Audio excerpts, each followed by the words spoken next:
Welcome to the AmericanaMusic.com podcast with your host, Sarah Popejoy. Today on AmericanaMusic.com, we have Edie, Carey, and Sarah Sample with their new album release, Lantern in the Dark, Songs of Comfort and Lullabies. Welcome, Edie and Sarah. Thank you for joining us. Thank you. Thanks so much. For having us. Before I start talking about y'all's new album, I want to kind of get back into the history of both of you as performers, because not everybody knows you both have a long history of music and songwriting for that matter. Edie, I'm going to start with you. Just talk about where you grew up, how you got started writing music. I grew up in the suburbs of Boston, a town called Dedham, Massachusetts, just south of the city. Of course, as a little kid, I had no idea that Boston was like such a sort of epicenter of singer-songwriter music, because I just was a kid growing up in the suburbs, like making up dance routines to Madonna. I had no idea that that was happening in Cambridge, a mere 10 miles from my house. But I listened to a lot of folk music at home and loved it, but also was so heavily influenced kind of by pop. And I had no idea about this sort of world of traveling troubadours. I didn't even know that that was really a thing when I was growing up. And then I went to college in New York City, and there was a little coffee house on campus where I saw people like Jeff Buckley and Ani DeFranco and Lisa Loeb, and like a tiny venue called the Postscript, which held like 30 people maybe. It was a total fire hazard, but it was amazing. And I saw those people play, and I was like, I've never heard of these people, and yet they're incredible. And I'm sitting here crying in the basement of this chapel. I want to do that. And I'd always sung in bands and a cappella groups, but I'd never written songs. I didn't play an instrument. And then my freshman year, after seeing those musicians who were totally flying under the radar, and many of whom went on to be much more well-known, I was so inspired by that. It was like this exposure to this beautiful underbelly of music that I didn't know about, and that I was kind of hooked after that. So I started writing songs then, went to live in Italy my junior year, and I bussed on the streets in Italy, which felt like a safe place to play songs I was writing, because I was like, no one will understand the terrible lyrics that I'm writing. And then when I came back to graduate, like for my senior year in college, I started performing around New York City, and then slowly like built out from there. And I had a job for about a year and a half, 2 years after college. But other than that, I've been doing this since I was in my early 20s. And I've just been touring around the country, playing festivals and house concerts and all kinds of singer-songwriter venues. And along the way, I met Sarah, and we became dear friends, and I loved her music. I've intertwined through touring and playing at festivals together, and Sarah will speak more to this, but I think when you're a solo artist, you don't have a band most of the time to kind of have that camaraderie you get through like touring together in a group. So to have buddies to swap audiences with, but also to sing harmonies with, it's just been a wonderful thing. So that's sort of been my journey, and Sarah has her own origin story, but I'm just really happy we intersected. Sarah, tell me a little bit about how you got started, your journey. Yeah, I grew up in a musical family and always loved singing and dancing and making up routines. And I just was drawn from a really early age to write songs. I started writing songs in 5th and 6th grade on piano. And then my mom gave me her old classical guitar when I was in 6th grade. I had an old music songbook that consisted of 3 chords for each song, just 1, 4, 5. And I just played that songbook till the pages were ripped and my fingers were raw. I learned that you could do a lot with 3 chords. I still depend on 1, 4, 5 progressions still in my songwriting. And yeah, so I started writing songs early. I was really influenced by the singer-songwriters, people like Nancy Griffith and Patty Griffin, Ani DeFranco, James Taylor, Bonnie Raitt, just a lot of really powerful songwriter voices that were just telling stories through their songs. And I really loved that and have continually identified with that genre of music, and wrote songs and played little cafes and coffee shops through high school. And then when I got into college, that's when I started playing bigger shows and really learning how to put on a venue show and promote something. If anything, I've learned through 20 plus years of doing this career of how much you can figure out if you just keep your head down and keep asking questions and stay open and stay curious. Yeah, I started learning about how to make a record, how to fundraise, how to get people to buy tickets and be in seats. Started touring through college and after college. Like Edie said, we met at a festival. I think Kerrville Folk Festival is where we first started kind of hanging out years ago. I love it. The 2 albums that you have, the one that's coming out this month, which is a follow-up to Till the Morning, that one won 2014 Best Children's Album at the Independent Music Awards. Tell me how you guys guys decided to write children's songs. Not only are they kid friendly, they're adult friendly. Yeah, sometimes there's children's songs that are not adult friendly. Often they are. Yes. Mhm. You're like, my kid loves this and I love them. And so we will listen to it. I think Sarah and I wanted to make something that the parents would also really enjoy and find relaxing as well. How did the idea for this album kind of come about? Edie and I were both in a phase of life where we decided that we wanted to have children. And I had my daughter, June, who at the time was 4. When I had my second daughter, I was spending a large amount of time in a rocking chair, nursing her, unable to really be on the road, but also still feeling creative. And I found myself writing lullabies to her in the rocking chair late at night or in the middle of the night or early morning. Edie also was in this phase of life of trying to get pregnant and wanting to start a family. I came up with an idea of, instead of trying to maintain what the career already looked like, what if we pivoted and really sunk into where we're at instead of trying to make our lives different? What if we just reflect what our life looks like right now and sing about that? You know, like, this is such a tender time. There's so many new feelings that come with being a parent, and it's just a deep mind that you can draw from of inspiration. And so I asked Edie if she wanted to do a duet album, which neither of us had done any duet projects. We had always been in charge of our own projects before. And Edie also was more established as an artist. We had toured together quite a few times before this point. So I knew that we could sing well together. I knew that we had a lot of chemistry and that we were good friends. And so I think we had this innate level of trust going into making a record together that I knew it would be beautiful. But at the same time, singing live is different than singing on a record and in a studio. And it just turned out to be a really magical experience, start to finish. So I was so grateful that Edie was willing to head into the dark woods with me and figure it out. Yeah. And I was hesitant at first, I think, because I was worried. I don't know. I just sort of was like, is it going to be, not because of Sarah at all. I knew I loved Sarah's voice and I loved her writing, but I was like, I don't know, a lullabies record, is it going to be too saccharine? Or are fans going to understand where we're going with this? I think I had a lot of nervousness about it. And then Sarah started sending me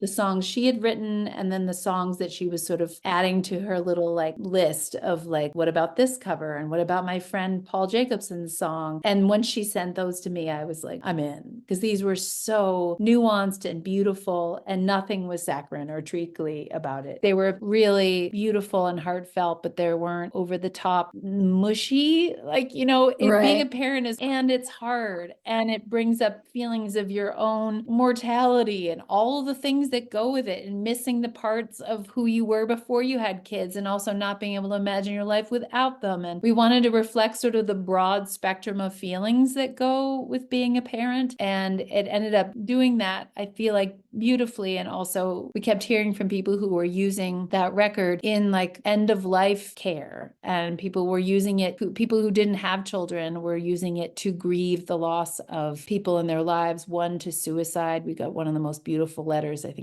either of us have ever received. As someone who said after her brother took his own life, she couldn't listen to anything but that record because it was gentle and it felt like this safe space. So it was this amazing gift that it was just used in a much broader sense than just people's kids to bed. And people certainly have used it for that as well. But it just had a much broader reach than we ever imagined it would, which made us feel encouraged 10 years out to do it again. And now that we're in a different phase of life, and Sarah's daughter June is 16 now and driving a car, and her daughter Maeve is 12, and my son Luca is 12, and my younger daughter is 8. We're in a different phase of life. I lost my mom just last year, right before we were about to go in and record the record. And 10 years later in a life, there's just a lot of different things happening than there were when we had 2 little matching toddlers when we made that last record. This new collection kind of reflects all the new nuances of life 10 years beyond where we were when we made the last one. Talk a little bit about that time period. I don't want to say transition's not the exact word. As a songwriter who's used to going out and just touring whenever,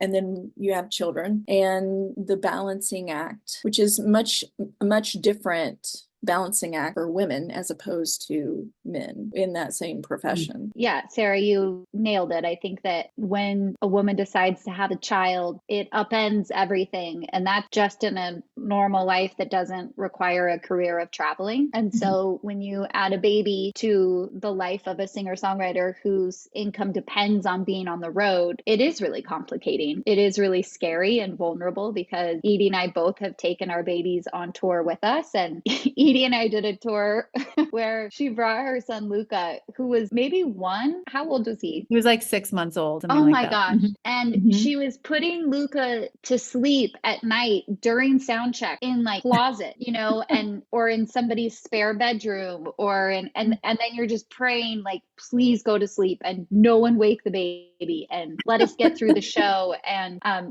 had Breastfeeding, putting on mascara all at the same time. And it required so much. But then also there's when you leave your baby with your mom and go on tour, it's a lot easier that way. But then you're also missing your baby and you're having, the mixed messages of mom guilt that society upholds these really ridiculous expectations of women of like, if you work outside of the home, you're not spending enough time with your child. If you are at home, then you're not contributing to your career. It's complicated. And I have a lot of admiration for any woman who decides to have a baby. Just in general, when I had my first baby, I just was so astounded at the amount of work it required that just parents in general, I just walked around in a haze of just like, wow, I am in awe of all parents because this is the hardest thing I've ever done and the most beautiful and the most, I don't know, it's like the depth of it was so encompassing. So yeah, it's very hard to have children and to be a touring singer-songwriter. And I have toured with my littles in a large part due to the help of my mom. And Edie, the same. Her mother helped her, and I'll let her speak to that. But I think Edie has done such an incredible job of maintaining a career over years and years and years, even through having children, better than anyone I've ever known do it. Part of this album is about the complex emotions of life and grief and relationships. And I would say the second album is more about songs of comfort. They're more adult songs than they are for babies, even though they're still lullabies. I think it's a more adult themed record than the first. Yeah, I think we changed. So the title of the first record is Till the Morning, Lullabies and Songs of Comfort. And this one is Lantern in the Dark, Songs of Comfort and Lullabies, because we lean more into the songs of comfort than we do in the lullabies. But any child listening to it would find it very soothing. Anybody not listening to the lyrics would find it soothing and beautiful to listen to in harmonies. But there's a lot on this record that's about like reparenting yourself. We do a cover of a Chris Delmhorst song called Lullaby 101, which Chris is probably in her early 50s now, and she wrote that song in her 20s. And the lyrics on that song are so unbelievable. They're all about kind of like letting down your armor, putting down your weapons, all the things you've done to protect yourself in your family of origin or in the ways that you feel like you have to prove yourself again and again in the world. The whole song is like, rest, let yourself rest. You're working so hard to be all of these things and show what you've accomplished. And these are all messages that we're all tackling in midlife, like all the things that we've done as children and as young adults to like arm ourselves for the world. Then we realize like, oh, right, like that helped me survive early on. And now here I am, like whether you have children or not, so many of us are facing those things again and trying to work our way through them. So like, I mean, Sarah's right. These songs certainly are restful for children, but I would hesitate to call it a children's record in many ways because it really is a record about comfort and loss and solace and a safe place to land, really, for anybody who needs that. Yeah, it's interesting to be navigating it again 10 years out and how so many of the same things come up, but all these new dynamics play in as well as we're aging. Not heavier than the first one, but it's definitely more like everybody needs comfort no matter what age you are. There's just no time in your life that you don't times, So we wanted to speak to that with the songs that we wrote and the songs we chose to cover. Wow, that's really cool. And there's a couple co-writes on Only this as one well. co-write. Amazingly, Sarah and I, for all the years we've been friends, and I think it's now about 20 years that we've been friends, I don't know why we've never written anything before. We've sung together so many times, but yeah, the co-write is In My Arms, and we did it over Zoom. And Sarah had written the verse and chorus, the first verse and the chorus. How long was our co-write? Like 20 minutes or something? Yeah, You ended up 30 having minutes. to leave, I think. And I loved them so much. It was so kind of haunting and beautiful, and the piano part was so beautiful. So I sort of took it, and then I brought something back, and then we finished it kind of over the next day and a half. And it's just what she brought was so inspiring and so beautiful. I couldn't help but like fall completely in love with it. And then we finished it. It's such a tender and beautiful song. I feel so proud of it. We need to write more songs together. So, and it's a song that you could see through the lens, like that it would be written from the perspective of like one lover to another. It could be like a total romantic love song. Like I never knew my heart could beat so far and wide and deep until you were in my arms. But then it could also be from the perspective of a parent and how loving a child and becoming a parent changes you on such a deep cellular level, and that you don't even recognize who you are in some ways, which is disorienting and beautiful all at the same time. Talk a little bit about the Kickstart. I know you guys did a Kickstarter for the album, and how that process is a little different than just, there's a whole lot more elements to doing that. Yeah, Edie and I had both done fundraising actually before there was ever Kickstarter. We just had made up our own album fundraisers years before. And then we did a Kickstarter for our last record 10 years ago. It was really fun. Like, it's so scary to ask for help, but at the same time, it creates an instant community of people who want to show up and pledge to see the project come to fruition. And so this time around, we knew that it was going to be more expensive than the last record. Part of that is just it's 10 years later and things cost more, but also the amount that we had raised the time previous hadn't covered everything we needed to do. So we knew that we needed to ask for a lot of money, but also then it's even more intimidating because you feel like, you know, we're asking for this large amount, but honestly, we need it in order to do this project right. We just were so blown away and encouraged by our fans. And luckily, Edie and I have been doing this 20 plus years, both independently. And so there's something that is relieving to do it as a duet because it's not all on your shoulders. You get to combine audiences and combine fans. And we have amazing fans and people that are really generous and loving and show up for this. We were able to do a 30-day Kickstarter, get more than 100% of our goal. That has led us to be able to do not only the production and duplication and mastering and mixing of the record, but it also has allowed us to make a few music videos, make merchandise, and hire kind of a team of people to help us release the record, some different radio promotions and publicists and things that we wouldn't have been able to without their help. It's awesome. Where'd you guys record? We recorded at a place called June Audio, which is in Provo, Utah. And we worked with Scott Wiley, who started June Audio. I'm so grateful to Sarah because when we were making the last record, Sarah suggested that we work with Scott. I loved Sarah's records and the production on them. And I was like, whoever the hell you're working with, I want to work with him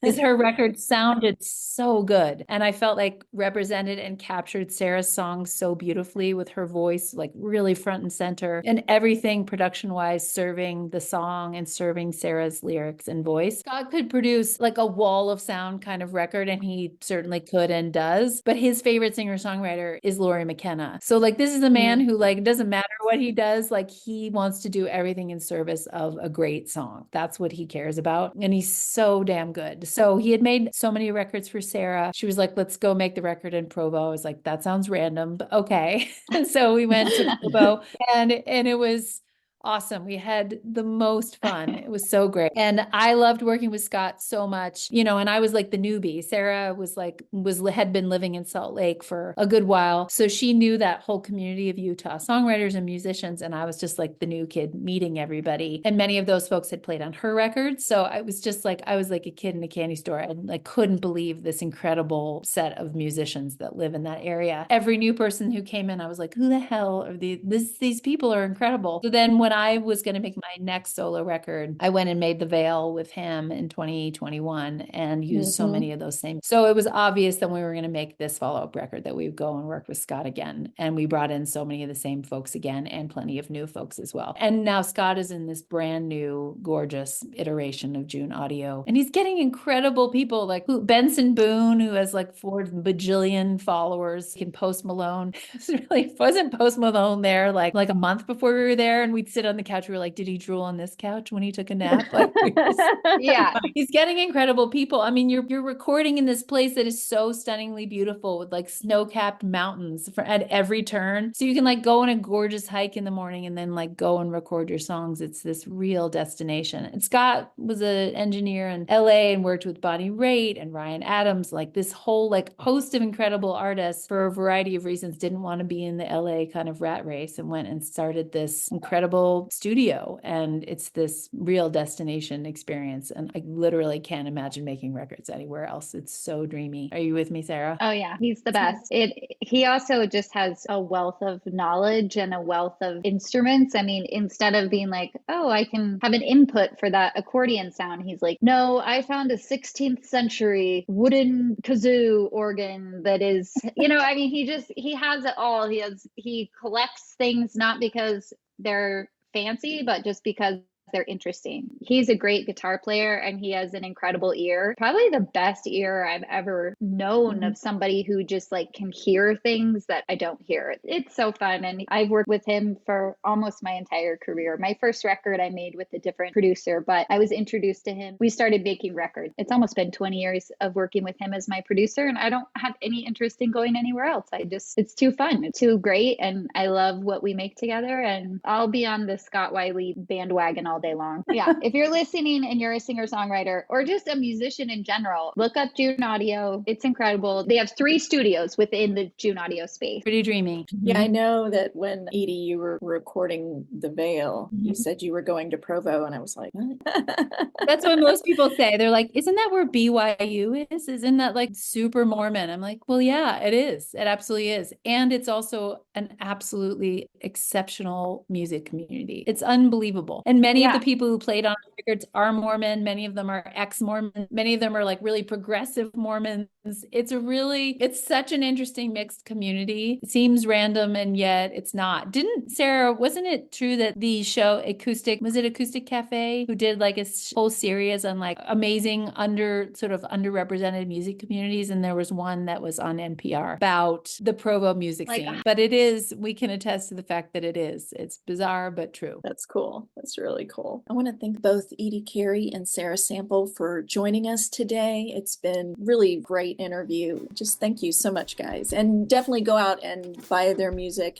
It's coming out October 18th. Download, purchase, or go see their show. Thank you so much. Thank you so much for having us, Sarah. Thank you. Thanks. Here's a short clip to next week's interview with Wesley Dean. Was born in such an isolated kind of town, and you had to be good at something to sort of survive it. Most people played football and cricket, Australian sport, Aussie rules football, and I played all of those things. I got good at that, but mainly I was more interested in music. I was the weird kid on the block that was dancing in the front living room to Motown records and pretending that I was on stage in front of millions of people sort of thing. And my idol at the time was Michael Jackson. Entertainers, I really loved the vaudeville kind of music. My mum and dad had these really eclectic records. I was just the music person in the family.